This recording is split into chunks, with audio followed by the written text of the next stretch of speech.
Hey guys, tonight we begin with the sun-baked, olive oil-slicked world of ancient Greece, a civilization known for philosophy, democracy, and statues that didn't believe in pants.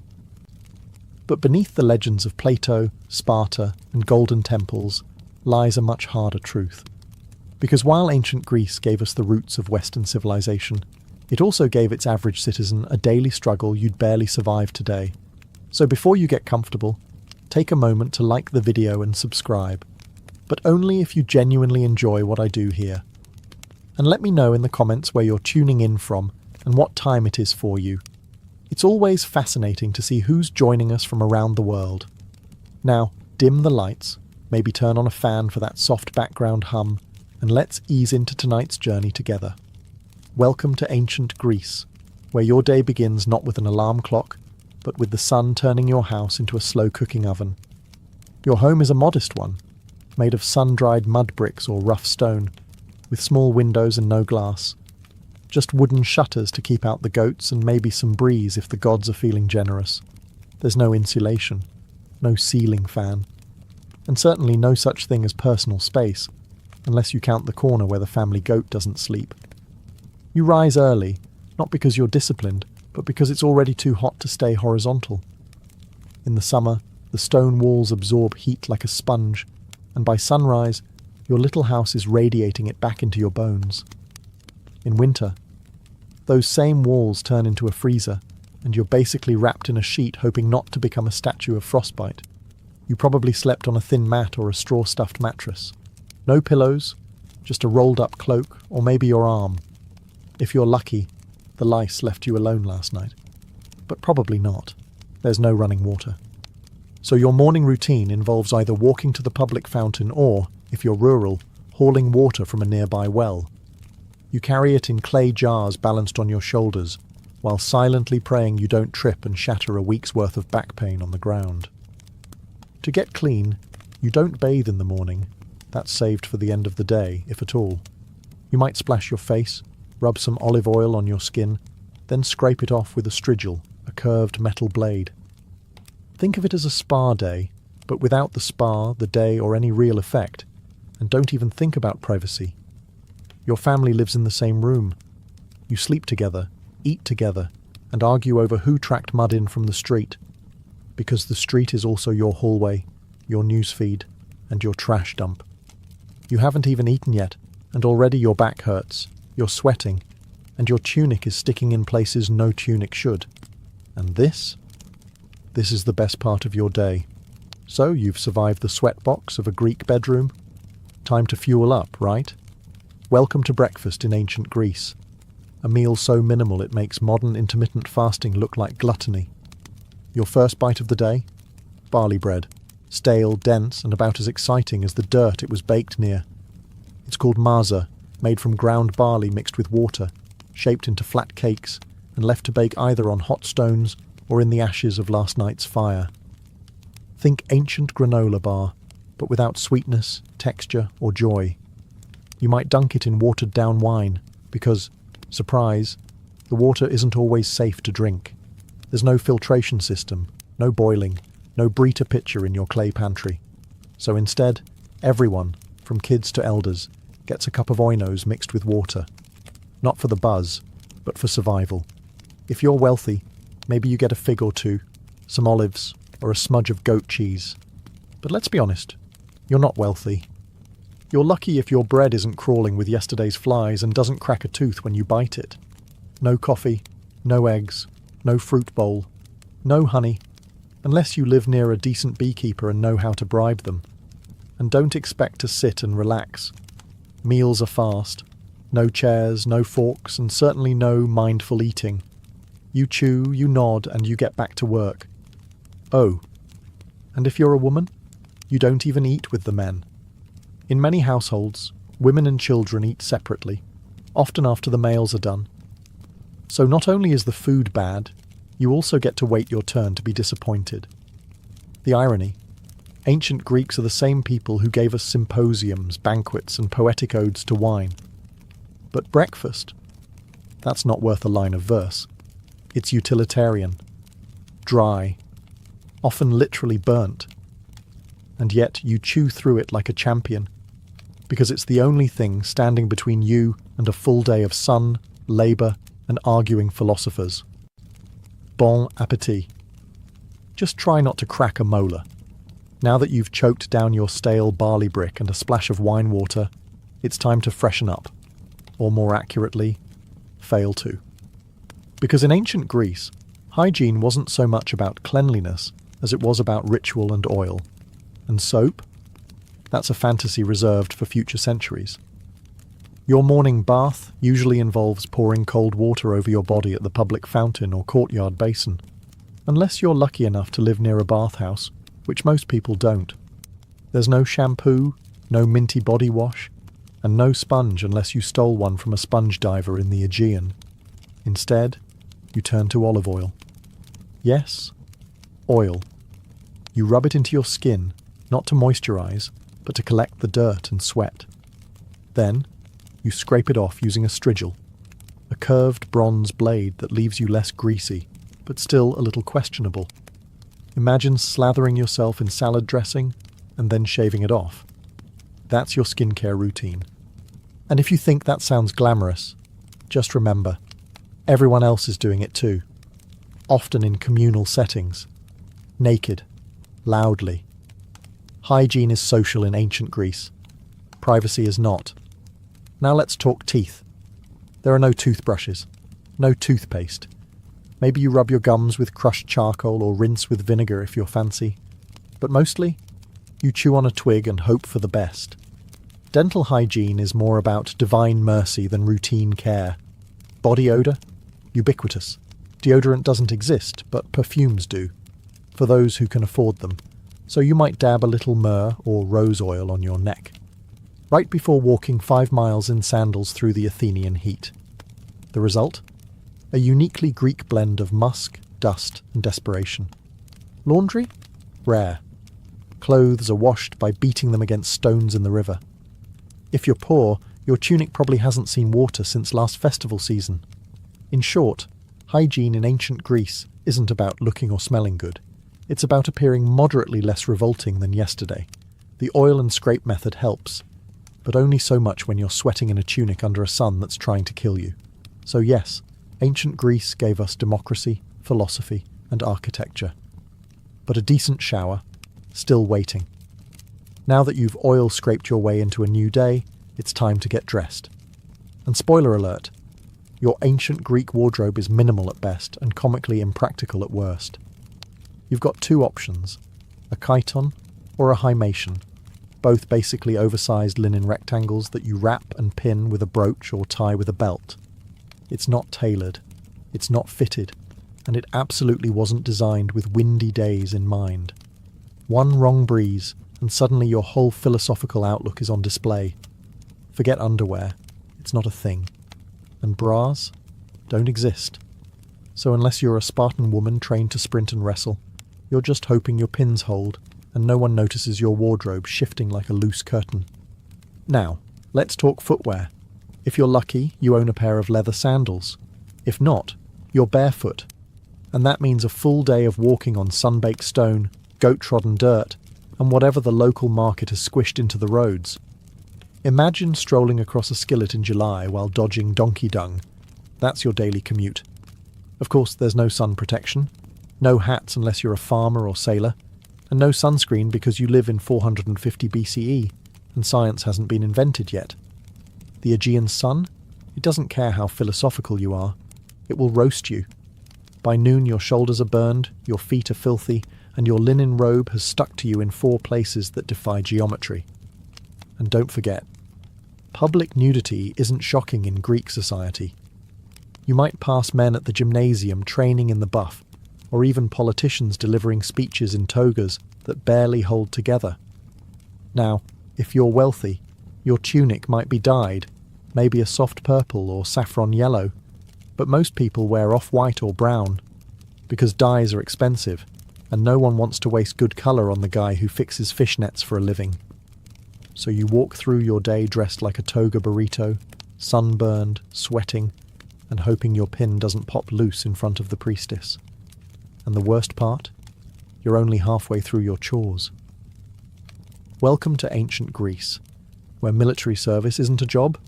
It's your civic duty, your social expectation, and sometimes your one-way ticket to an early grave. If you're a free male citizen, especially in Athens or Sparta, congratulations. You're automatically a soldier, whether you like it or not. By your teens, you're already training with wooden weapons and learning formations in the phalanx. That famous Greek battle strategy that involves standing shoulder to shoulder behind large shields and hoping the guy next to you doesn't trip. In Sparta, boys start military training at age 7 in the brutal Agog system, a program that turns children into warriors by, essentially, starving, whipping, and isolating them until only the toughest remain. In Athens, things are gentler, but still mandatory. 2 years of training in your late teens, followed by decades of being on call. You don't get to say, I'm more of a thinker. Even philosophers like Socrates fought in wars, and not with witty comebacks, with actual weapons. And there's always a war. Whether it's Sparta versus Athens, Athens versus Persia, Sparta versus literally everyone, or just a neighbouring polis getting sassy about trade routes. Conflict is a way of life. Peace is just the pause between 2 invasions. Armour? If you can afford it, you get a bronze helmet, breastplate, greaves, a round hopland shield and a spear. If you can't, well, try not to be in the front row. Leather and cloth don't stop arrows.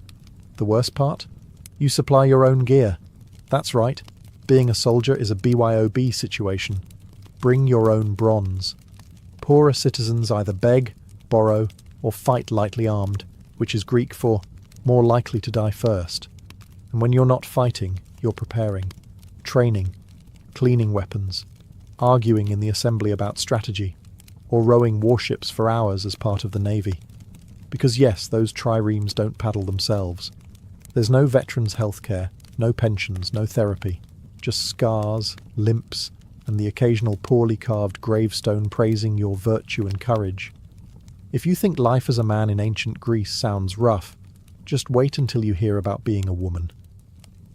In most Greek city-states, especially Athens, women had fewer rights than a pile of decorative urns. You couldn't vote, couldn't hold office, couldn't own land outright, and rarely appeared in public without a male escort. In fact, if people saw you out too often, they might start whispering that you were a courtesan or worse, a Spartan.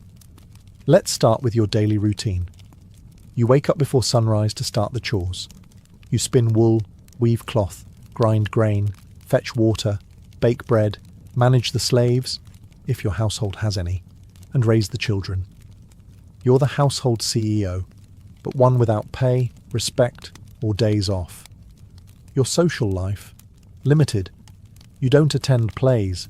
You don't join the philosophical debates. You're not at the gymnasium. That's for naked men only. You're confined mostly to the gynoeceum, the women's quarters, and your contact with the outside world consists of glimpses through latticework windows. Education? If you're lucky, you might learn to read a bit, but mostly you're trained in domestic duties. Philosophy? Rhetoric? Geometry? That's for the boys. Your job is to marry well, have sons and stay invisible while doing it. Marriage happens young, often in your early teens, to a man twice your age, arranged by your father, who treats you more like a trade agreement than a person. Love is optional. Dowries are mandatory, and when you do have children, your primary value becomes your womb. Now, Sparta was the exception. Spartan women were famously more liberated. They were educated, exercised in public, and could own property. But before you envy them too much, remember, their freedom came from a state-sponsored obsession with warfare and eugenics. Your main job as a Spartan woman? Give birth to strong warriors or face disgrace. And if your husband dies? You can't inherit much. You can't remarry without permission, and your options shrink faster than your social circle. You're stuck, legally, socially, and often physically. So yes, the Greeks worshipped powerful goddesses, Athena, Artemis, Hera, but real women. They were expected to stay quiet, stay home, and stay out of sight. Ancient Athens is hailed as the birthplace of democracy, and yes, technically that's true. But before you get too excited, let's be clear, you probably wouldn't qualify to participate. In fact, the majority of people living in Athens were completely excluded from the democratic process. To vote in the Athenian ecclesia, assembly, you had to be male born to Athenian parents, a citizen, over 18. That means women, foreigners, called metics, slaves and children, who made up nearly 90% of the population, had no political voice whatsoever. That's not democracy for the people. That's democracy for a very specific club of sunburned men in sandals. If you met the criteria, though, you didn't just vote, you were expected to participate constantly. Laws were proposed, debated, and passed in huge assemblies of thousands of citizens. There were no career politicians. Every eligible man was part legislator, part jury member, and part overconfident amateur. You could even be randomly chosen to serve in powerful positions, like running the treasury or serving on a jury, through a lottery system. Which sounds thrilling until you remember there were no qualifications. Your fishmonger might oversee military logistics one day. Your uncle, who still believes in sea monsters, might judge a murder trial tomorrow. And if someone got too powerful, too popular, or just annoyed people the wrong way, ostracism. Once a year, citizens could write a name on a broken piece of pottery, an ostracon, and vote to exile that person for 10 years. No trial, no defence. Just go away, you're getting too famous. And yet, despite its flaws, Athenian democracy was revolutionary. It gave ordinary men a voice, well, some ordinary men, and laid the groundwork for future political systems. But make no mistake, it wasn't fair, and it wasn't inclusive. If you were a woman, silenced. A foreign-born resident who paid taxes, silenced. A slave building the Parthenon, definitely silenced. A philosopher who asked too many questions, possibly executed. Democracy was born in ancient Greece. But if you'd shown up expecting equal rights and inclusive politics, you'd have been escorted out of the assembly and told to bring your own ostracon. In ancient Greece, slavery wasn't just accepted, it was expected. Even modest households had at least one slave. Not because the family was wealthy, but because slavery was so deeply woven into society that it felt as normal as sandals and sunburn. The idea that someone might not own another human being, practically unthinkable. Slaves weren't a specific race or ethnicity. They came from conquered lands, Thracians, Scythians, Syrians, and even fellow Greeks from the wrong city-state at the wrong time. Some were born into slavery, others were prisoners of war, a few were kidnapped and sold. It was a thriving, brutal market, and business was always good. If you lived in Athens, your slave likely did everything. Cooked your meals, fetched your water, cleaned your home, cared for your children, carried your shopping, and stood silently during dinner. Some even handled business affairs or managed the household while the citizen owner lounged at the symposium, sipping diluted wine and debating abstract concepts like justice. Irony level, maximum. In the silver mines of Laurion, slaves, including children, laboured in horrifying conditions, crawling through narrow shafts in total darkness, inhaling toxic dust, and dying slowly for the sake of coins and civic pride. Some slaves were educated. They taught grammar and math, served as scribes, or even managed bank accounts. But make no mistake, they were still property. They could be beaten, branded, sold, or killed on a whim, and had no legal rights. The few who earned freedom, called freedmen, were never truly free. They still owed loyalty to their former masters and were barred from citizenship.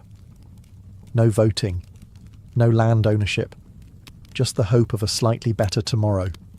And unlike later slave systems, there was no widespread abolitionist movement.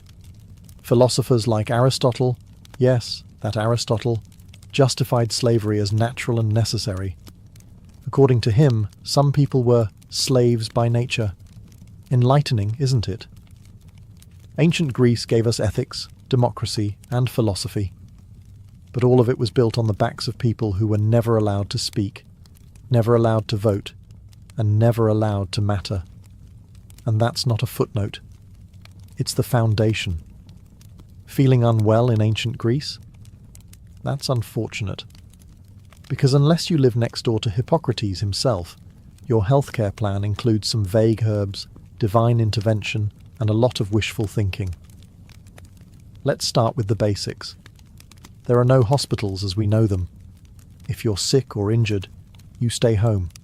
Maybe a neighbour knows a thing or two about poultices. Maybe a relative remembers a prayer to Asclepius, the god of healing. Maybe your local temple has a snake you can pet for spiritual comfort. That's about it. The most famous Greek doctors were really a mix of herbalist, philosopher, and gambler. They believed in the four humours: blood, phlegm, yellow bile, and black bile. According to them, illness was caused by an imbalance in these fluids. So, if you had a fever, too much blood, time to drain it. Coughing, too much phlegm, try fasting. Melancholy, that's black bile. Maybe take a walk or stare at the sea dramatically. Most treatments were based on trial, error, and garlic. You might be given crushed poppy seeds, good luck with that, boiled figs, or a compress made of vinegar and something someone scraped off a goat. Did it work? Sometimes. Did it hurt? Almost always. Surgery, rare, terrifying, and generally a last resort. Without anesthesia or antiseptics, even a simple cut could go septic and kill you. Tools included iron knives, bone saws, and prayers. Lots of prayers. And if you needed something amputated, hope you brought a leather strap to bite down on. Midwives handled childbirth, which was dangerous even on the best days. Mortality rates for women and infants were tragically high. One bad birth, one stuck shoulder, one breech baby, and that was it. If you were wealthy, you might summon a travelling physician, someone with an actual scroll and some fancy oils. If you were poor, you relied on local knowledge, street remedies, and sheer resilience, or you simply didn't recover. But hey, at least they believed in rest, clean air, and a balanced diet, so there's that. Ancient Greek medicine gave us the Hippocratic Oath, but it also gave us treatments like drink boiled cabbage water. So yes, healthcare in ancient Greece. Mostly herbs, hope, and hang on. In ancient Greece, theatre wasn't just entertainment, it was a civic duty, a religious ritual, and sometimes a full-contact sport for the soul. Let's start with the good part. Theatre was free for citizens, assuming you weren't a woman, slave, or foreigner, in which case, good luck seeing anything. You'd file into an enormous open-air theatre carved into a hillside, like the great Theatre of Dionysus in Athens, shoulder to shoulder with thousands of other sweaty citizens. And you'd be there all day. Seriously, all day. The Dionysia festival ran from dawn until night, with back-to-back plays, tragedies, comedies, and satyr plays. No intermission, no snacks, and certainly no bathroom breaks, unless you counted a bush on the hillside. If you showed up late or acted out, you weren't just frowned at, you could be fined. The performances themselves? Wild. Tragedies were emotionally gutting. Murder, madness, war, gods destroying families because of one bad decision made 3 generations ago. You didn't come to laugh, you came to weep in unison. Then came the comedies, which weren't exactly light-hearted family fare. These plays mocked politicians, philosophers, entire cities, and bodily functions with stunning precision. Imagine if Saturday Night Live and a college debate had a baby, then dressed it in a giant phallic costume and sent it on stage. Actors wore towering masks, platform shoes, and exaggerated costumes. All male, of course, even for women's roles. The chorus sang, danced, and shouted commentary, like an ancient Greek version of Twitter, only louder and wearing tunics. And this wasn't passive viewing. The audience was loud. They booed, hissed, threw things, and argued mid-performance. Theatre was democracy with stage lights. If the play offended you, you let them know. If it moved you, you shouted, wept, and maybe re-evaluated your life. At the end of the festival, A jury voted on which playwright won. Imagine spending 3 days crying over Orestes, only to find out some bawdy comedy with a talking pig god took the prize. That's ancient Greece for you. So yes, in the theatre, you were never just watching, you were participating, and possibly throwing olives. So you've survived your tragic all-day theatre binge. Now you wander into the agora, the bustling heart of the city, and stumble right into a man wearing a cloak, holding no shoes, and asking strangers, "What is justice?" Welcome to philosophy. It's everywhere, and it's not optional. In ancient Greece, particularly in Athens, philosophy was the local sport, and the champions were names we now associate with world-changing ideas. Socrates, Plato, Aristotle. Back then, though, they were just eccentric men who talked a lot and made other people feel stupid. Take Socrates. The man made a career out of asking questions that led nowhere and dismantling people's confidence in their own opinions. You might be minding your own business, buying olives or petting a stray goat, and he'd appear, "Do you believe in truth?" I guess. What is truth? Cue 3 hours of mental spiral and a desire to move to Sparta. He never wrote anything down. His student Plato did that. But Socrates left a lasting impression, partly because Athens eventually executed him for being too annoying. Officially, it was corrupting the youth and not believing in the gods. But let's be honest, he probably just wouldn't stop asking questions during dinner. Philosophy wasn't a cozy academic hobby. It was loud, confrontational, and weirdly athletic. Debates happened in public spaces. They were spontaneous, intense, and often ended in hurt feelings or deep existential crises. No microphones, just voices, hands, and enough ego to fill the Parthenon. And if you thought you could just watch, think again. Philosophers loved drawing in random bystanders. You didn't walk past Plato's academy. You were absorbed into it. You said one thing slightly wrong and suddenly became the day's example of unexamined life. Even kids weren't safe. Aristotle tutored Alexander the Great, a teenager who later conquered half the known world. Imagine your high school civics teacher handing you a globe and saying, "Go fix this." So yes, philosophy gave us logic, ethics, science, and political theory. But in ancient Greece, it also gave you a headache, a crisis of identity, and a 70% chance of being publicly humiliated by a man in sandals. So, you've made it in ancient Athens. You're well-spoken, clever, politically active. People like you. Maybe too much. That's your first mistake. Because in Athens, being too popular could get you kicked out of the city for 10 years.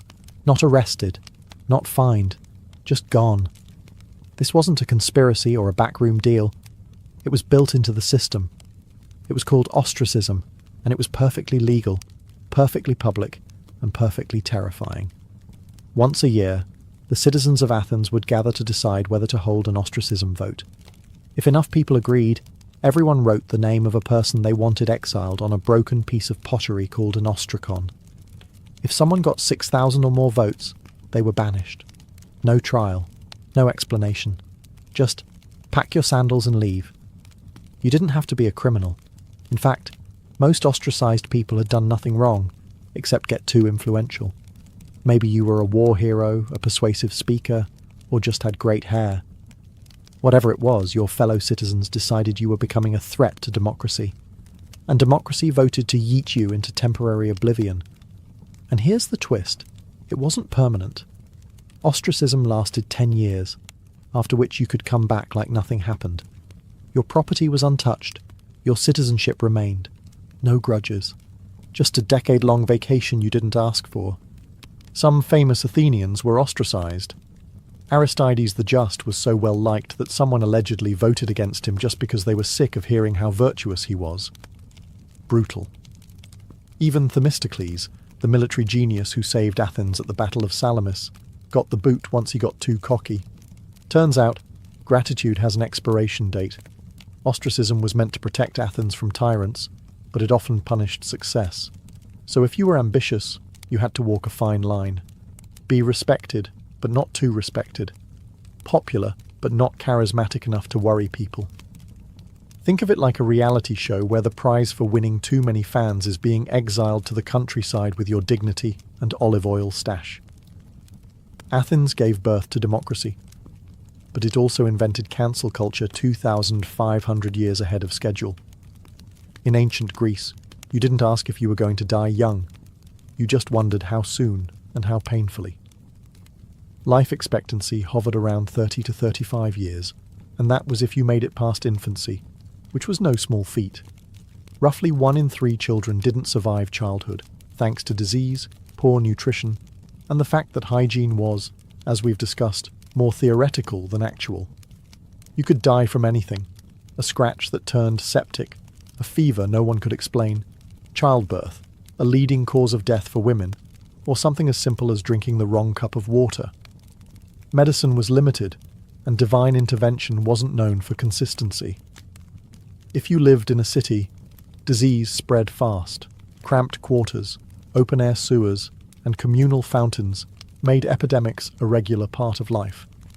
The infamous plague of Athens during the Peloponnesian War wiped out 1/3 of the city. Thucydides wrote about it. Then he got it. Then, somehow, survived. Most weren't so lucky. War?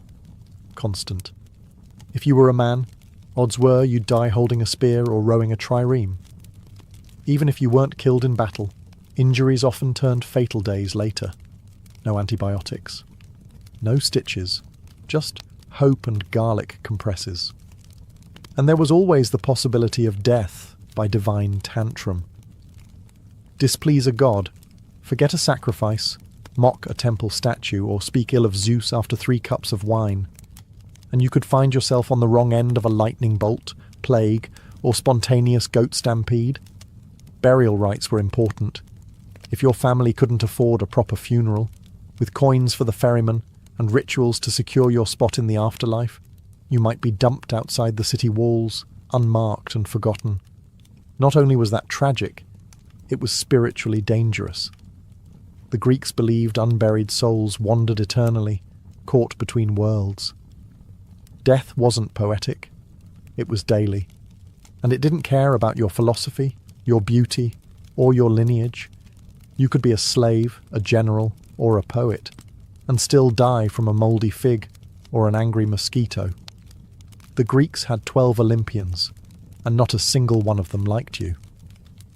In theory, ancient Greek religion was all about harmony with the divine, worshipping Zeus, Hera, Athena, Apollo, Artemis, Poseidon, and the rest of the Golden Crew up on Mount Olympus.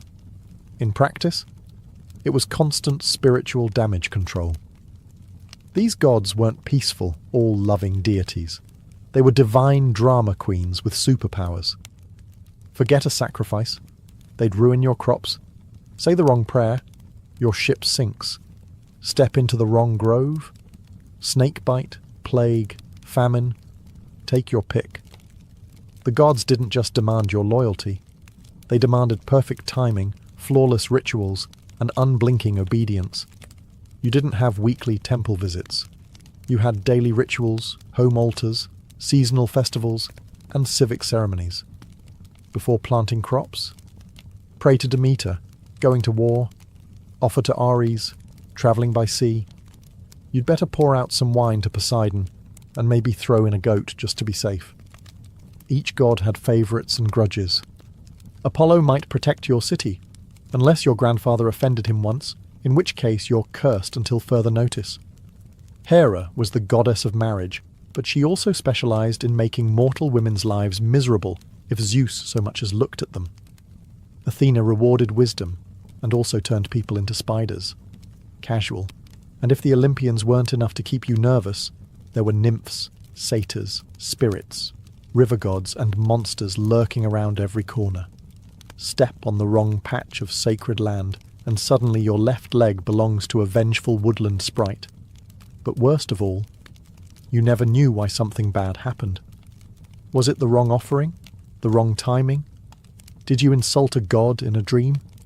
Maybe it was your cousin. Maybe it was something your great-grandfather did. Doesn't matter. The gods work in mysterious and deeply personal ways. And yet, For all the terror, Greek religion was woven into every part of life, from politics to childbirth to the Olympic Games. You feared the gods, yes, but you also depended on them. Their temples were city landmarks, their festivals were national holidays, and their myths explained everything from lightning to love. You didn't believe in gods out of faith. You believed out of survival instinct. So, after everything, the sun-baked homes, the barley-bread breakfasts, the sandal-blistered treks, the wars, plagues, gods, and goat-related traumas. Let's ask the question plainly. Would you last a single day in ancient Greece? Honestly? No. You'd fold before lunch. The heat, the diet, the constant threat of war or divine punishment would wipe that Instagrammable toga fantasy right off your face. You're not used to hauling water before breakfast or squatting over a hole in the ground next to a temple goat. You'd miss your running water, your aspirin, and your right to complain without being exiled by pottery shard. You might love the idea of living among marble statues, brilliant philosophers, and epic poets. But guess what? Those were the 1% of ancient Greece. For everyone else, it was back-breaking labour, limited rights, and frequent funerals. Your democracy? Only if you're a male citizen. Your medicine? Garlic and hope. Your gods? Frequently furious. Your social media? A guy yelling in the agora about justice while waving a fish. And yet, for all of that, the Greeks endured. They built temples that still stand, wrote plays we still perform, debated ideas we still wrestle with, and laid the groundwork for everything from astronomy to ethics. They didn't just survive hardship, they created civilization while sweating through it. You wouldn't last, but they did. Not because life was easy, but because they found ways to make meaning in a world full of chaos. They questioned everything, fought constantly, wrote beautifully, died young, and still, somehow, shaped the modern world. So no, you probably wouldn't make it past your first sunstroke, goat bite, or unsolicited philosophy lesson in the street. But if you did, if you adapted, endured, and listened closely, you'd find yourself standing among some of the most passionate, resilient, and brilliantly flawed people history has ever known. And they wouldn't judge you for struggling. They'd just hand you a tunic, point to the amphorae and say, "Good, now carry that up a hill." It began with a death and a betrayal. Prasutagus, king of the Iceni tribe in what is now eastern England, had played the Roman game well.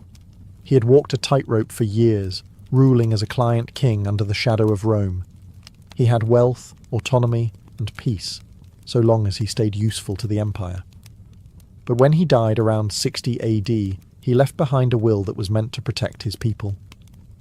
He named the Roman emperor as co-heir alongside his 2 young daughters, hoping this gesture of loyalty would secure their safety and sovereignty.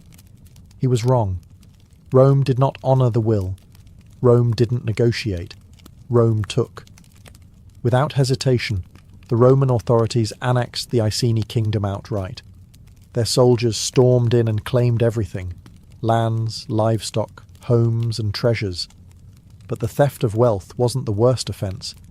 It was what they did next that turned a political insult into a personal hell. They flogged the queen, Boudica, in public. Not just to humiliate her, but to send a message. You are nothing. And if that wasn't enough, they violated her daughters in front of her. This wasn't just a crackdown. It was psychological warfare, the kind meant to break a people's spirit. But it didn't break Boudica. It forged her. Rome believed it had crushed a minor tribal woman beneath its boot.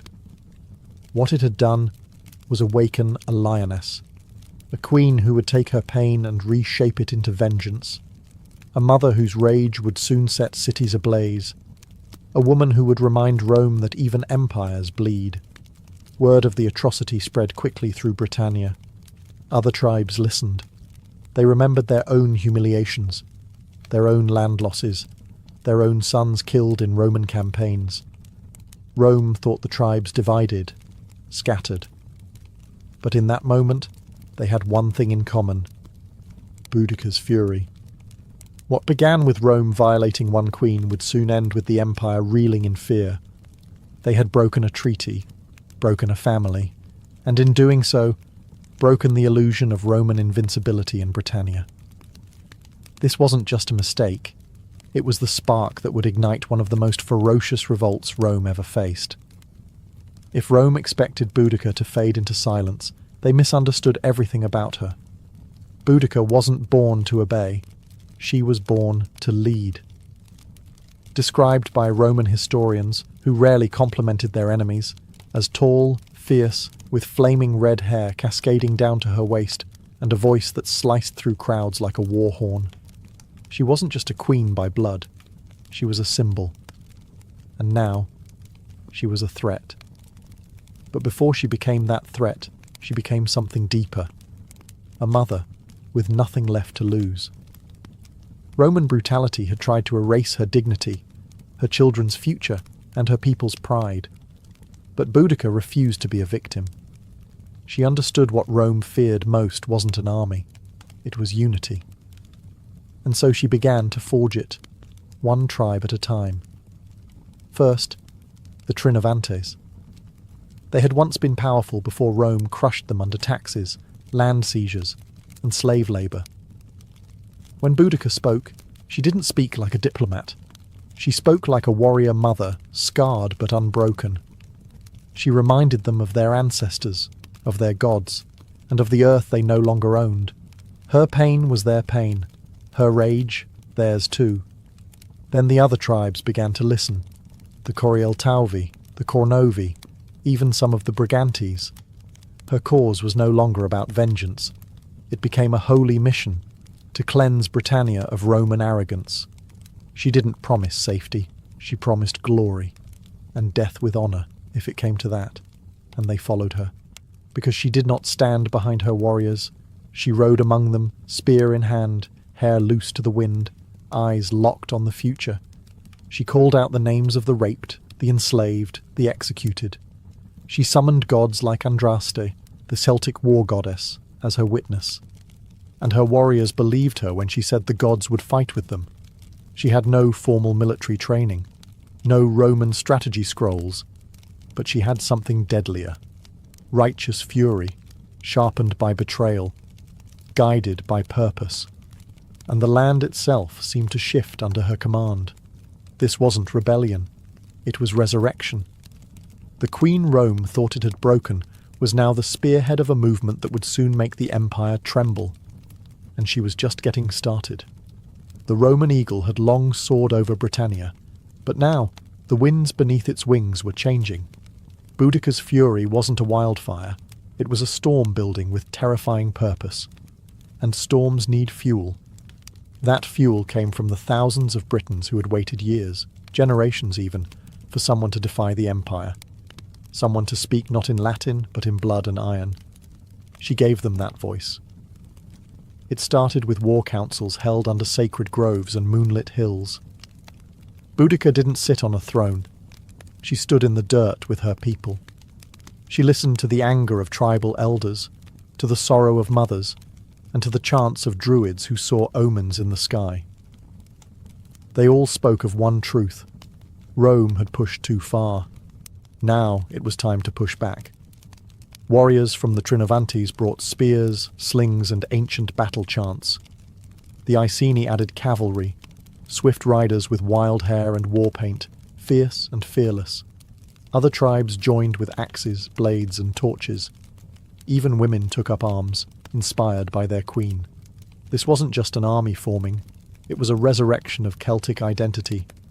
But Rome had trained legions, professional soldiers, armoured, disciplined, and lethal. Boudicca had to make up for that with numbers, knowledge of the land, and something Rome could never teach, hatred forged in humiliation. Soon, Boudicca's army swelled to tens of thousands. Farmers became warriors, hunters became assassins. Former Roman slaves and mistreated tribal allies switched sides. These weren't soldiers who fought for pay. They fought for memory, revenge, and the right to raise children without chains. She gave a speech, her first of many, Roman historians would later record her words, albeit with their bias. But what echoes through time is clear. She vowed to win or die. There would be no surrender, no submission, no turning back. Then came the first target, Camulodunum, once a British stronghold, now a Roman colony littered with temples, statues, and villas. The Temple of Claudius stood as an insult, a shrine to the emperor who had conquered them. To Boudica and her warriors, it was not sacred. It was a provocation, and it would be the first to fall. The tribes were no longer whispering rebellion. They were marching toward it, armed with fury, and led by a queen who refused to kneel. Camulodunum never stood a chance. The once proud Roman colony had become a symbol of everything Boudica's people despised. Its streets echoed not with tribal chants, but with Latin commands. Its buildings rose atop sacred ground, and towering over it all was the Temple of Claudius, a marble mockery built with forced labour, praising the emperor who had subjugated the Britons. To Rome, it was a monument. To Boudica, it was a target. She gave the order. What followed wasn't a siege, it was an execution. Her army descended like a tidal wave. Roman settlers, many of them veterans who had bullied and taxed the local tribes, were caught off guard. The city had no proper walls. The few Roman soldiers stationed there were poorly prepared, expecting peace, not war. They tried to hold the temple, barricading themselves inside, believing it could endure a siege. It didn't. Within 2 days, Boudica's forces breached it. The streets ran red. They spared no one. Men, women, and children were slaughtered. Boudica's war wasn't just military, it was personal. Her warriors destroyed Roman statues, burned villas, and turned their rage onto the very symbols of occupation. The temple was set ablaze, its roof collapsing in a firestorm that lit the sky for miles. Survivors were rare, and those who did escape carried tales of horror that chilled Roman blood. The fury wasn't random. It was deliberate.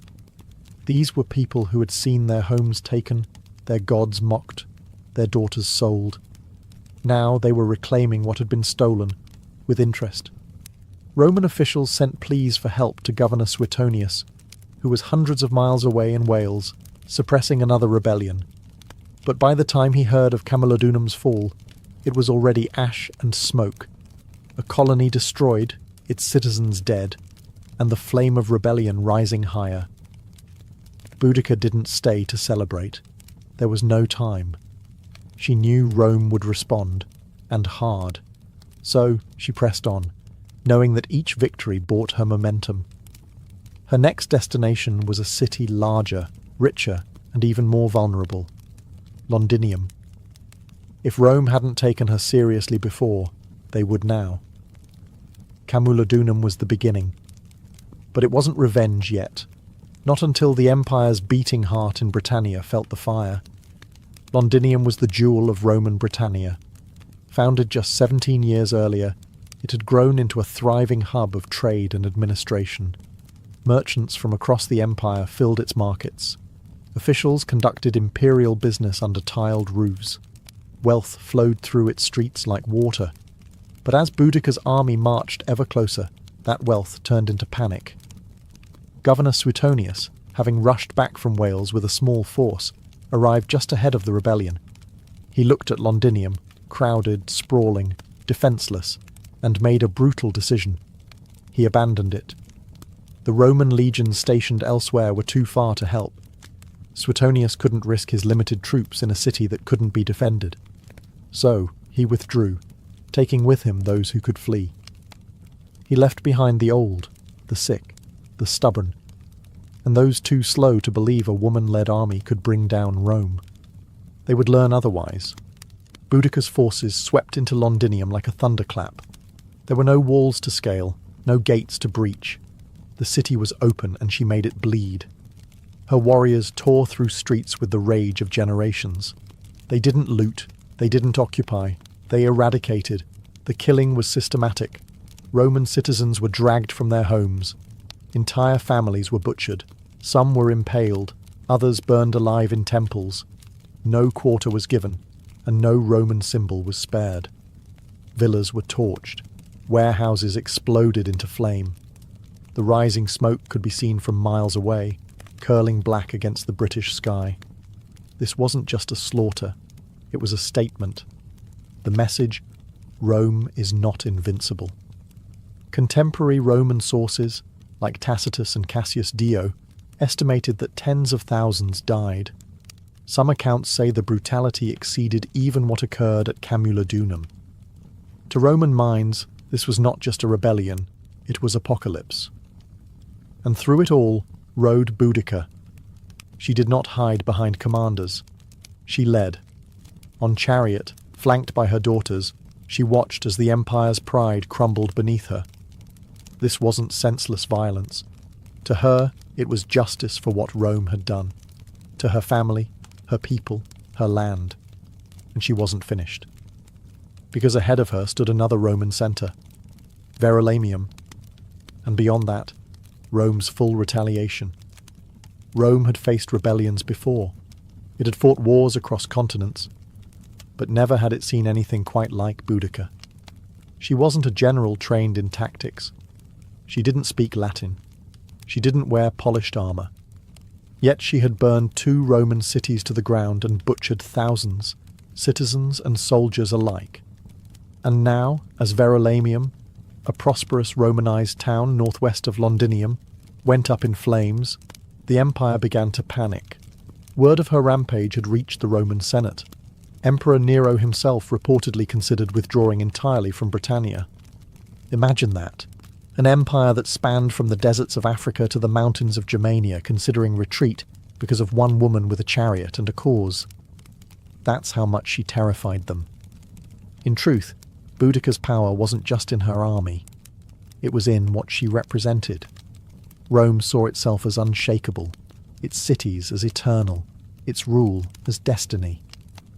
But here was a Celtic queen, once beaten and humiliated, now leading a revolt that had reduced entire Roman settlements to ash. Every new city she burned wasn't just a tactical victory, it was a psychological blow. Verulamium followed the same fate as Camulodunum and Londinium. It was rich, Romanized, and completely unfortified. Boudica's warriors slaughtered the inhabitants, destroyed temples and levelled Roman infrastructure. Archaeological evidence today still shows a thick layer of ash beneath the modern town, a fire that raged with such intensity it left a scar in the earth. But here was the paradox. With each victory, Boudica's war machine grew heavier. Her army swelled, but supply lines thinned. Organisation faltered. Drunk with success, some tribes grew careless. And Rome, known for its resilience, was regrouping. Governor Suetonius wasn't idle. He had retreated, yes, but not surrendered. He began gathering reinforcements, pulling battle-hardened legions from across the province. He sought the high ground, studied the terrain, and prepared for one decisive battle. Still, even with Roman strength rebuilding, there was one lingering fear in every soldier's heart. Could they stop her? Because Boudica wasn't just waging war, she was rewriting the story of conquest. And she was proving, city after burning city, that Rome could bleed and queens could strike back. The final confrontation was coming, and the empire held its breath. The fire had spread as far as it could. Now, the storm had to face steel. Governor Gaius Suetonius Paulinus had chosen his battlefield carefully. He wasn't just any Roman officer. He was a survivor. While Boudica's warriors celebrated their victories, Suetonius was calculating. He selected a narrow defile, a tight space bordered by forest and hills, where Boudica's numerical advantage would count for little. His army was small, maybe 10,000 strong, but every man was a trained killer, forged in the discipline of the legions. Boudica's force, on the other hand, was immense. Some sources claim up to 200,000 warriors marched under her banner. But they weren't soldiers. They were farmers, blacksmiths, tribal chiefs, and freedom seekers, inspired but undisciplined. armed with fury, but not formation. They believed numbers would crush Rome like a tide. They were wrong. As Boudicca's army approached, she gave one last speech, standing atop her war chariot, flanked by her daughters. She reminded them of their suffering, of the floggings, the rapes, the stolen lands, the burnt homes. She called upon the goddess Andraste, invoked the ancestors, and vowed either victory or death. Her warriors roared in response. They believed the gods would carry them. Then the battle began. The Britons charged. They filled the field with a primal fury, but Suetonius held firm. He let them come close, packed tight in the narrow terrain. Then, with perfect timing, he unleashed the Roman counterstrike. Spears flew in tight formation, shields locked. Gladi, short Roman swords, cut deep into the confused mass. Wave after wave of Britons crashed into an iron wall, and each time they broke. Then the Romans advanced, step by step, disciplined, precise, merciless. Behind the Britons, wagons and families had followed the army, expecting to witness Roman defeat. Instead, they became a fatal obstacle. The warriors couldn't retreat. Panic set in. The narrow battlefield turned into a slaughter. When the dust settled, it was over. Tens of thousands of Britons lay dead. The rebellion was shattered. The empire had bent, but not broken. Boudicca had thrown everything at Rome, and though she lost the battle, the memory of her stand would echo louder than the clash of swords. Her final fate would remain a mystery, but her legend was already immortal. The battlefield was silent, the roar of war replaced by the moans of the dying. Boudicca had lost, not just a battle, but a war she had set ablaze with her own hands. The ground was soaked with the blood of her people, and the ashes of their dreams drifted into the cold Britannic air. And Boudicca, she was nowhere to be found. There are no eyewitness accounts of her final breath, no clear details of her death. Roman historians offer conflicting stories. Some say she took poison, choosing death over capture. Others suggest she fell ill and died quietly in the aftermath. But what they agree on is this: she vanished. No chained queen was ever paraded through the streets of Rome. No public execution, no final humiliation. She simply disappeared, like a storm that burned itself out. But in that disappearance, something extraordinary happened. She became more than a queen. She became myth. Rome, shaken and humiliated by the scale of her rebellion, tried to bury the memory, but it was too late. Boudicca had become a name whispered in tribal songs and echoed in the sacred groves. To the Britons, she was not a defeated rebel. She was a martyr, a goddess of war and vengeance, a mother who had stood against the world's most powerful empire and made it bleed. Even among the Romans, there was reluctant respect. Tacitus, though Roman to the bone, painted her not as a barbarian, but as a formidable leader wronged by the arrogance of empire. Cassius Dio wrote of her commanding presence and terrifying speeches. They feared her, yes, but they also admired her resolve. And across the centuries, Boudicca refused to die. She would rise again in Victorian statues, in poems by Tennyson, in history books, in school lessons. She became a symbol of defiance, especially to women who saw in her story a fire that couldn't be extinguished. Her chariot, spiked wheels tearing across time, became a vehicle of resistance. And so, though her body may be lost to history, her voice never left. It rides with the wind. It screams in the fire. It echoes through every soul that has ever stood against oppression and whispered, "I will not kneel." Centuries have passed since Boudicca vanished into the mists of history, but her shadow still lingers across the British Isles. You can see her name carved into monuments, hear her invoked in political speeches, and feel her presence in the stubborn spirit of a land that never truly forgot her. In London, near Westminster Bridge, a bronze statue shows her standing tall on a war chariot, flanked by her daughters, eyes set on the horizon, wheels raised in defiance. Below her, traffic hums and tourists wander, unaware that they walk in the echoes of her rebellion. But her legacy isn't just about statues, it's about what she represents. Boudica became more than the sum of her battles. She became an eternal question asked of every empire, every oppressor, every ruler who forgets the power of the people. What happens when the silenced rise? She was not perfect. Her revolt was marked by bloodshed and massacres. Tens of thousands died at the hands of her warriors. But history isn't written by saints. It's carved by those who dare to resist. And resistance, by its nature, is rarely clean. Still, what makes Boudica endure is not just her war against Rome. It's the fire she lit in the human imagination. A woman who lost everything and still stood tall. A queen who refused to be defined by the empire that tried to break her.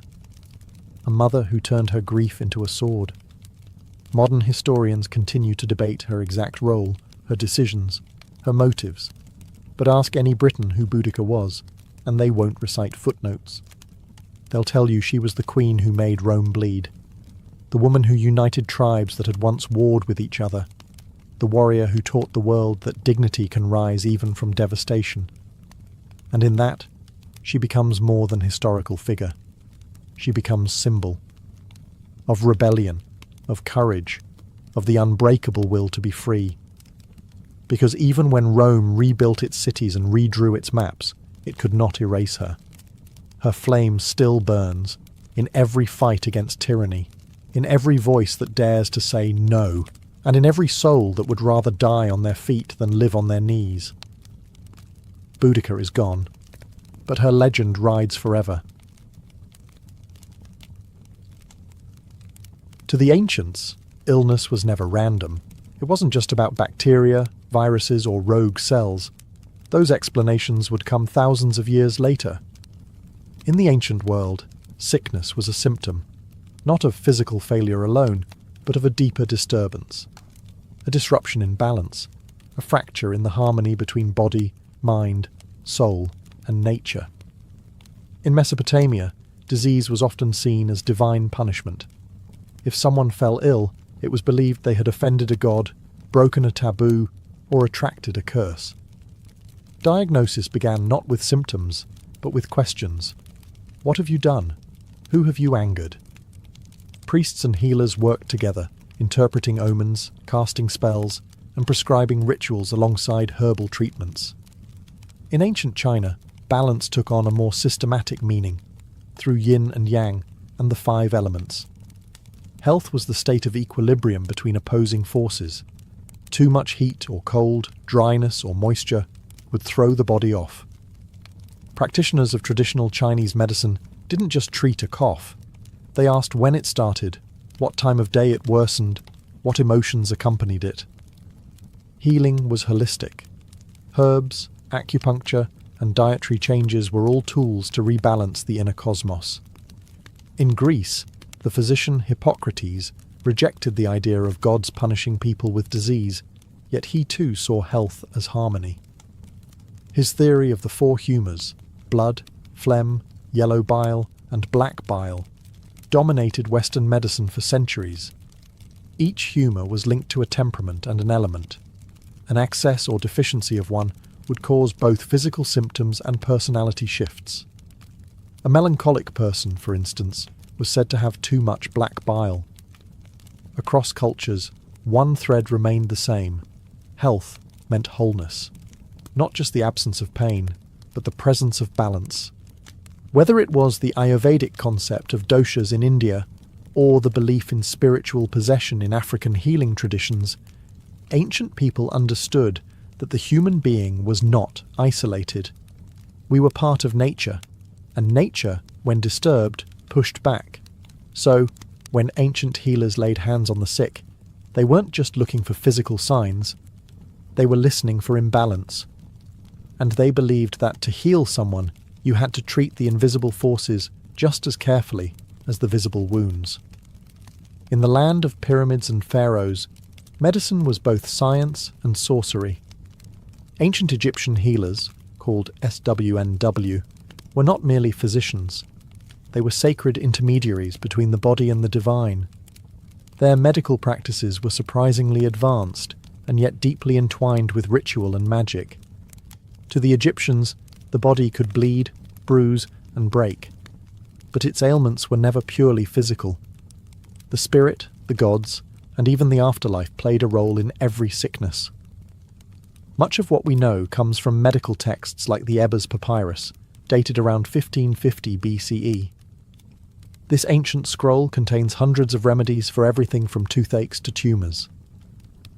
Egyptian doctors performed surgeries, set fractures, treated infections, and drained abscesses with copper tools sterilised by fire. They knew how to check pulses, how to observe urine and faeces for diagnosis, and how to use a wide variety of herbs, many still in use today. But no treatment began without the blessing of the gods. Thoth, the god of wisdom, was believed to have gifted humanity the secrets of healing. Sekhmet, the lion-headed goddess of war and plague, was both feared and prayed to. She could unleash epidemics or grant recovery. Spells were often recited over a patient as herbs were applied. Words held power. Incantations weren't empty phrases. They were medicine in sound form. One of their greatest tools was honey. It was used as an antiseptic long before bacteria were understood.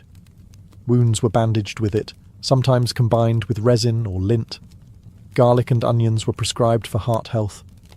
Castor oil served as a laxative. Even mouldy bread was pressed into infected wounds, a primitive antibiotic, centuries ahead of its time.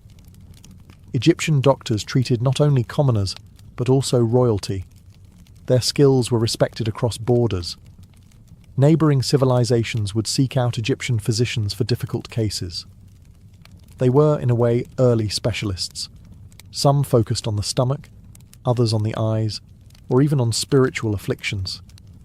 But in all their knowledge, there was no separation between the physical and the sacred. A fever might come from the Nile's mosquitoes, or from an angry ghost. Healing the body meant pleasing the gods, purifying the soul, and restoring divine balance. To the ancient Egyptian, a healer's true role wasn't just to cure the illness, it was to restore cosmic order.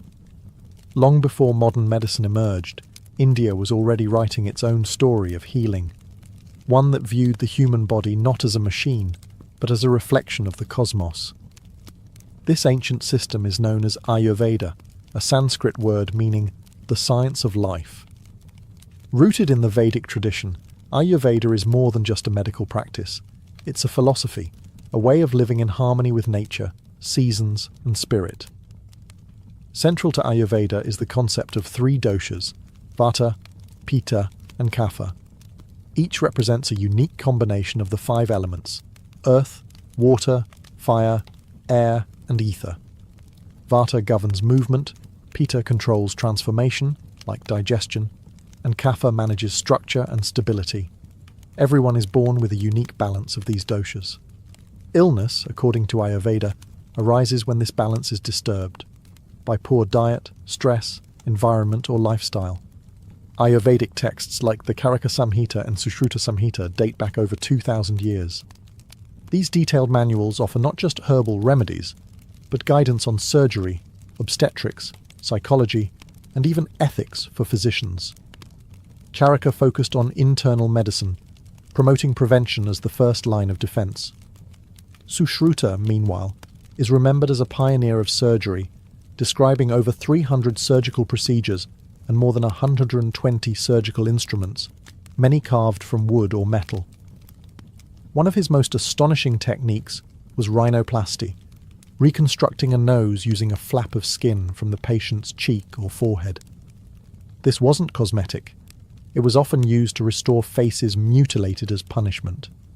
Thousands of years before Western medicine caught up, Sushruta had already set the stage. But Ayurveda's strength lies in its holistic approach.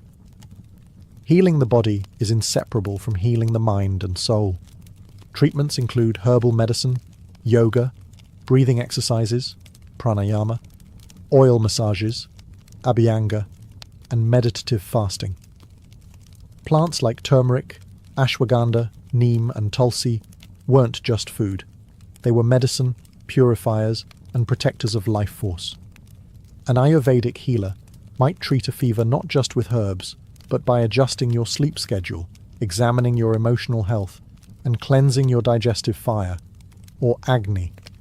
Ayurveda teaches that you are not separate from nature. You are nature. And when you fall ill, it is nature's call to return to balance. In ancient China, health was never just about flesh and bone. It was about energy. The invisible, vital force called qi, pronounced chi, flowed through every living being, and the key to wellness was ensuring that qi moved freely, without blockage or excess. This foundational idea would shape one of the oldest continuous medical systems in the world, traditional Chinese medicine, or TCM. To understand illness, ancient Chinese physicians first had to understand nature itself.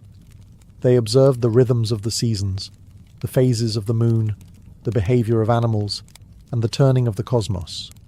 From these patterns emerged two core principles: yin and yang, and the five elements: wood, fire, earth, metal, and water.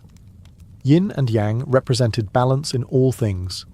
Yin was cool, dark, passive, internal. Yang was hot, bright, active, external. Every organ, emotion, and function of the body was classified under these opposing but complementary forces. Health, then, was a dynamic balance between them. A fever wasn't just a rise in temperature, it was an excess of yang. Fatigue might signal a depletion of yin. Diagnosis was an art. Physicians didn't rely on tools, they relied on the senses. They examined the tongue, felt the pulse at multiple positions, listened to the tone of the voice, and asked questions about dreams, emotions, and bowel movements. Every detail offered insight into the balance, or imbalance, of qi. To restore health, they turned to a vast toolkit. Acupuncture, the insertion of fine needles into precise points along the body's meridians, was used to unblock qi and restore flow. Moxibustion, the burning of the mugwort herb near these points, was used to warm and stimulate circulation. Cupping, herbal formulas, qigong exercises, and strict dietary adjustments all played vital roles. The ancient text Huangdi Neijing, or the Yellow Emperor's Inner Canon, compiled around 2,000 years ago, remains the foundation of TCM today. It didn't just list diseases, it explored causes, prevention, and lifestyle. It taught that emotions like anger, grief, and fear could disrupt organs, and that healing required emotional balance as well as physical remedies.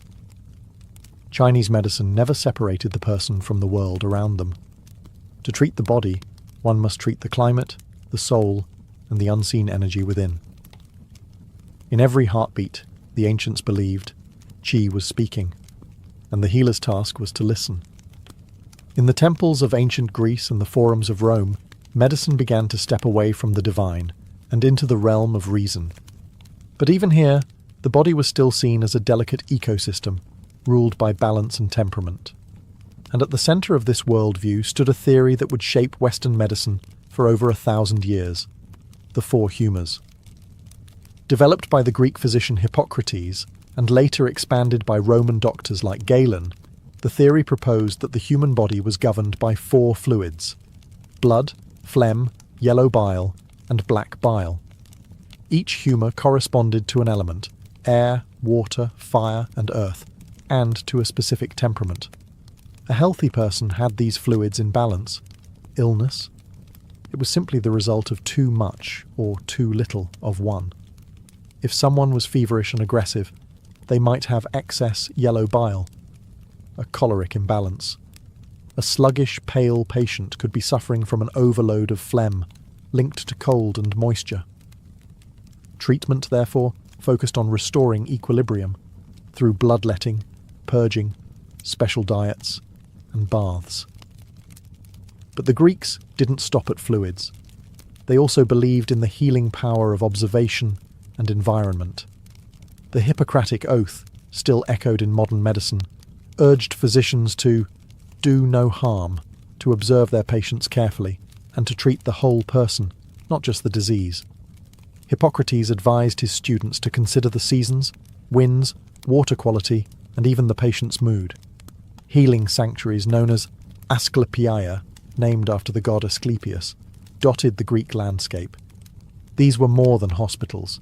They were spiritual retreats. Patients slept in sacred dormitories hoping to receive healing dreams. Ritual purification, exercise, diet, and prayer were all part of the cure. It was a space where reason and religion walked hand in hand. In Rome, medical practice evolved further with the rise of Galen, a Greek physician who served gladiators and emperors. He performed dissections on animals to understand anatomy, wrote hundreds of medical texts, and helped standardize humorism across the empire. Though some of his ideas were flawed, Galen's influence endured for centuries. Greco-Roman medicine, for all its mystical origins, began pushing toward a new idea: that the human body was a system. Complex, yes, but knowable. And if understood correctly, it could be brought back into harmony, not through gods alone, but through reason, ritual, and the careful art of healing. Long before written texts and formal schools of medicine, indigenous peoples around the world were healing their communities using a deeper kind of knowledge, one passed down through stories, visions, and hands-on experience with the natural world. For these cultures, medicine wasn't a profession. It was a way of life, woven into daily rituals, seasonal rhythms, and sacred ceremonies. Among Native American tribes, healers were known as medicine men and women, but their role extended far beyond physical treatment. They were spiritual guides, storytellers, counselors, and keepers of ancestral knowledge. Illness was seen as a disruption in the person's relationship with nature, with the tribe, with the spirits, or with themselves. Healing required more than herbs. It required reconnection. Plants were central to this practice. From the Cherokee to the Lakota, each tribe held encyclopedic knowledge of the land: what root to chew for pain, what leaf to brew for fever, what bark to crush for wounds. Sage, cedar, sweetgrass, and tobacco were sacred, used in smudging rituals to cleanse body and spirit. Yet medicine was never just about the ingredient. It was also about intention, ceremony, and respect. Healers often worked in tandem with spiritual forces. They conducted sweat lodges, vision quests, and drumming circles. Illness could be caused by a breach in taboos, spiritual possession, or even soul loss, a condition where part of the individual's essence had fled due to trauma. In such cases, rituals like soul retrieval were performed, calling the spirit back through chanting, dancing, or guided trance. The same deep reverence for nature is seen in indigenous traditions across the globe. In the Amazon rainforest, shamans rely on powerful plant medicines like ayahuasca, a hallucinogenic brew used not for recreation, but for healing insight. They believe the plants themselves are teachers, revealing the roots of suffering through visions. In Aboriginal Australia, bush medicine includes herbs, clays, and rituals passed down through the dream time, the ancestral era that still guides indigenous identity. Healing here is about balance between body, land, ancestors, and songlines. These systems were never written in books. They lived in the songs, dances, and landscapes of the people. To indigenous healers, modern medicine may have its machines and laboratories, but the earth has always been the first pharmacy. And healing is not about defeating disease, it's about remembering who we are. Across every ancient civilization, regardless of language, geography, or belief system, there was one constant: the conviction that healing required more than herbs and surgery. It required spirit. Whether illness was seen as divine punishment, soul imbalance, or a breach with sacred forces, ancient people believed that true healing began in the unseen world. And the doorway to that world was ritual. In Mesopotamia, long before the rise of formal medicine, people turned to exorcists and priests to battle illness.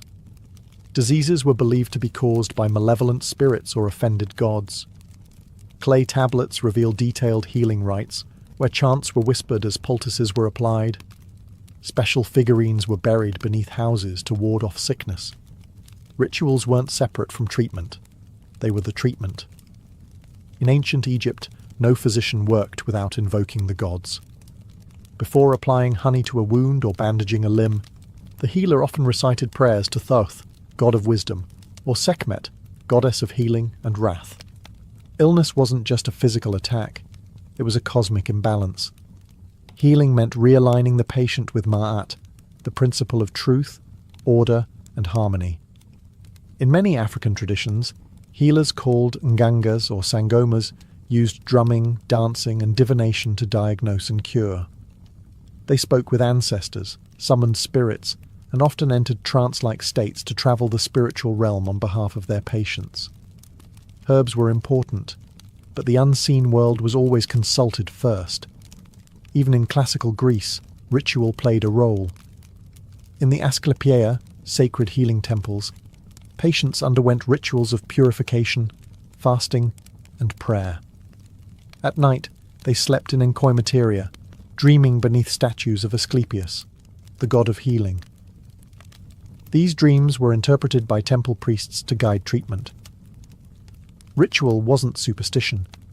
It was structure. It gave shape to suffering, a language to pain, and a sense that the illness had meaning.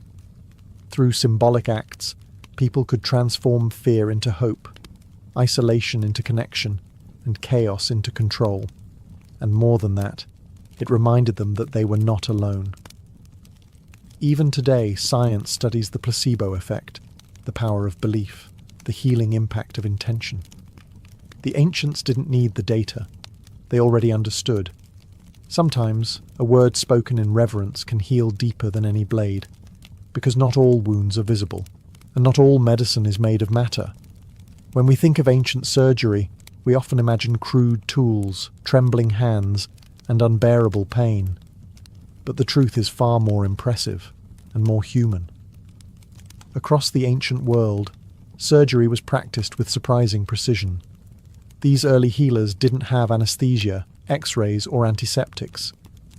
But they had skill, courage, and a remarkable understanding of the body, earned through generations of observation, trial, and often brutal necessity.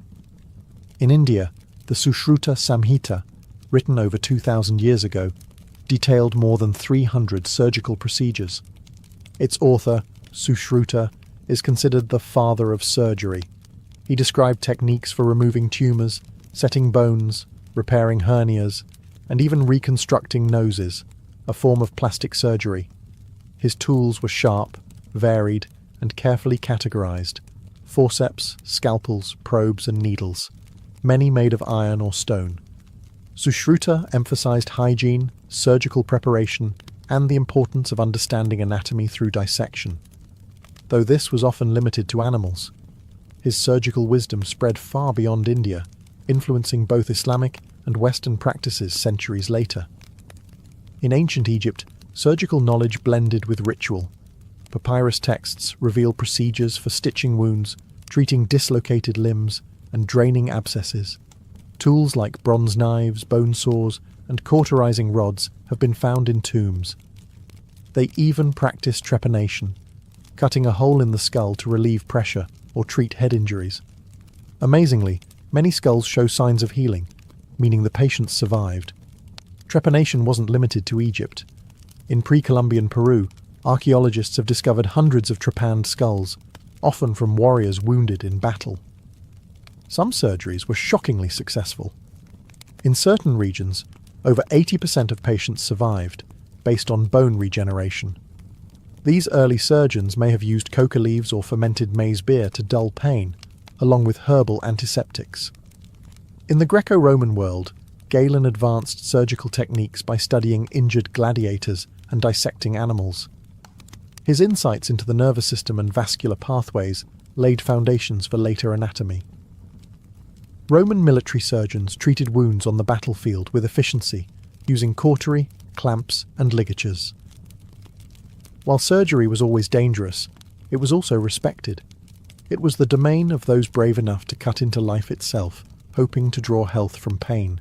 These weren't butchers, they were artists of the blade. And though their knowledge was incomplete, their legacy lives on every time a scalpel is raised in healing, not harm. Today, we live in a world of digital diagnostics, robotic surgeries, and genetic mapping. We can scan a body in seconds and send prescriptions across oceans with a tap. And yet, in the quiet corners of modern medicine, the whispers of the ancient world still echo. You can find Ayurveda in yoga studios, Chinese herbal formulas in pharmacy aisles, and indigenous smudging ceremonies held in hospitals to honour patients' traditions. Medical students still take a version of the Hippocratic Oath, pledging to do no harm, just as their Greco-Roman predecessors once did. In operating rooms, we use precision tools that trace their lineage back to Sushruta's iron instruments. Concepts like holistic care, preventative medicine, and mind-body connection, now cornerstones of integrative health, are rooted in the wisdom of ancient civilizations who saw healing not as a task, but as a relationship. Even modern science has come full circle. Research increasingly confirms what the ancients believed, that stress, isolation, and emotional trauma can weaken the immune system, disrupt sleep, and cause physical pain. Meditation, once a spiritual discipline, is now studied for its effects on brain health. Forest bathing, derived from Shinto and indigenous nature practices, is prescribed for anxiety. And the placebo effect, healing powered by belief, continues to puzzle researchers who once dismissed it. It's easy to see ancient medicine as outdated. Superstition, folklore, primitive guesswork. But when we look closer, we see something profound. A worldview that treated illness not just as a broken machine, but as a disruption in being, a signal that something, somewhere, was out of harmony. And that idea still matters, because medicine isn't only about treatment, it's about meaning, about comfort, about being seen and understood. The ancients knew this instinctively. Whether they used chants, needles, leaves, or blades, they understood that healing was sacred. Today, as we push further into the future of biotechnology, artificial intelligence, and personalized medicine, perhaps we are not leaving the ancient world behind. Perhaps we are returning to it, with new tools, but the same human heart. A heart that still longs for balance, for wholeness, for healing not just of body, but of spirit. Her name drifts through history like a half-remembered melody, Sappho.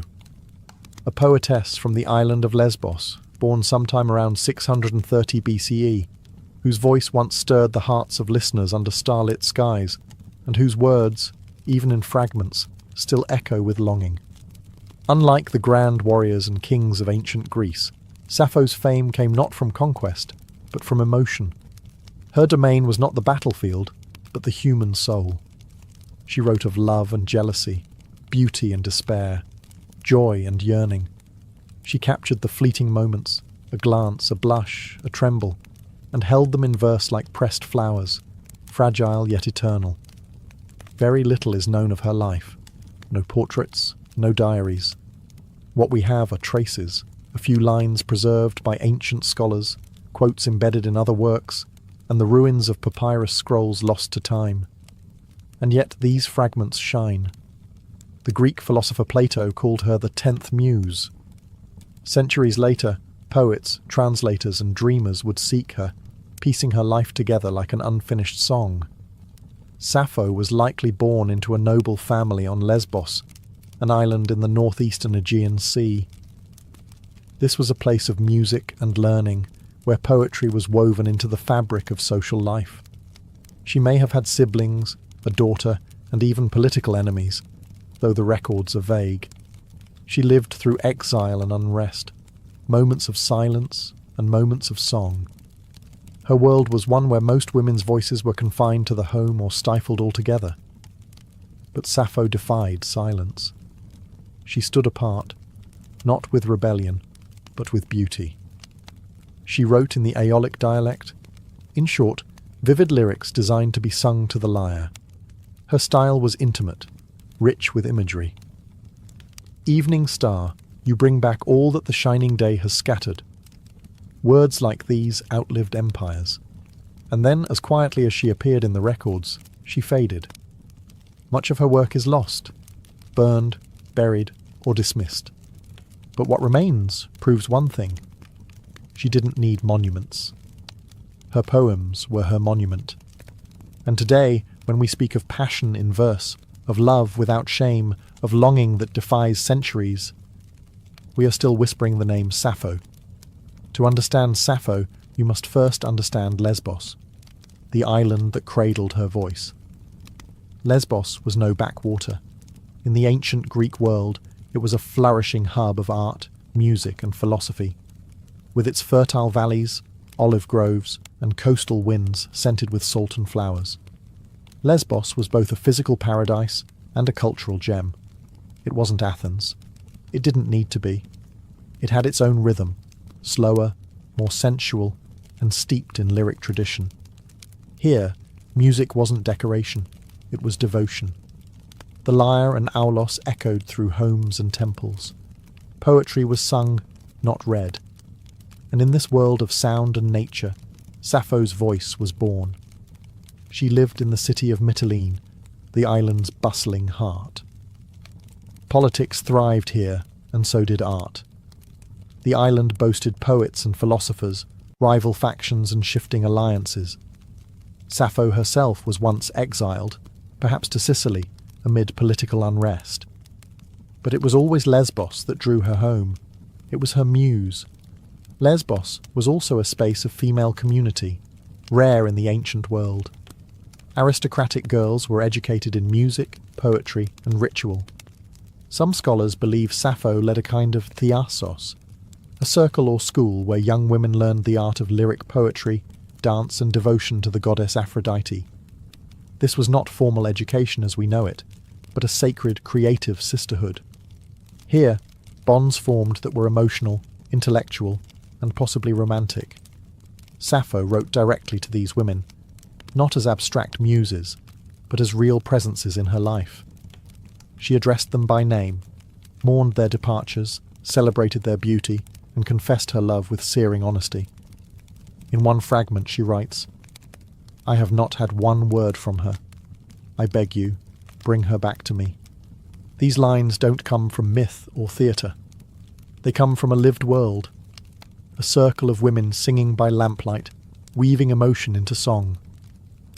And though time would later distort her legacy, framing it with scandal or speculation, Lesbos was the soil from which her truth grew. Not just a location on a map, but a cultural cradle of passion, artistry, and female expression. Sappho didn't just live on Lesbos. She became Lesbos, its breath, its heart, its voice. In an age when the great epics of Homer praised gods and heroes, and men filled scrolls with battles and conquests, Sappho wrote about the heart. She didn't sing of war, she sang of a trembling hand, a shy glance, a voice that made her body shiver. She was one of the first poets in Western history to write in the first person, I, not just narrating events but feeling them. And what she felt was love, longing, jealousy, tenderness, and desire. Most astonishing of all, she wrote as a woman, to women, about women.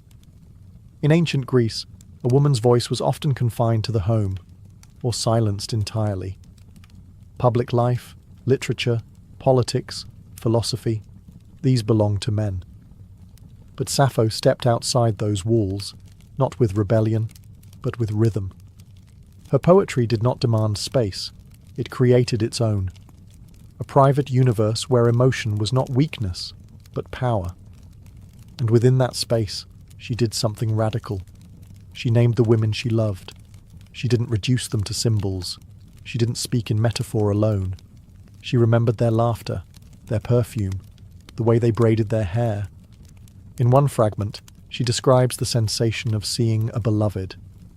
He is equal to the gods, that man who sits beside you, who listens to your sweet voice and watches your lovely laughter. Oh, it makes my heart beat fast. Here, Sappho is the onlooker, watching the woman she adores speak to another. Her jealousy is quiet, aching, deeply human. In just a few lines, she captures the full weight of unrequited love, something every listener, then or now, can understand.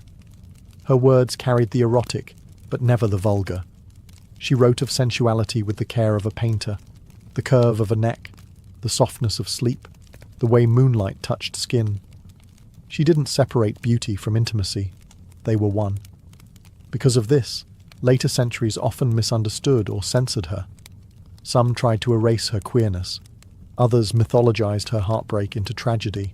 But none of that diminishes the truth of her voice. A woman who wrote honestly, lyrically, and bravely about love. Not in theory, but as someone who had lived it, deeply, openly, and without apology. Sappho didn't just write poetry, she composed music for the soul. Her verses were never meant for silent reading.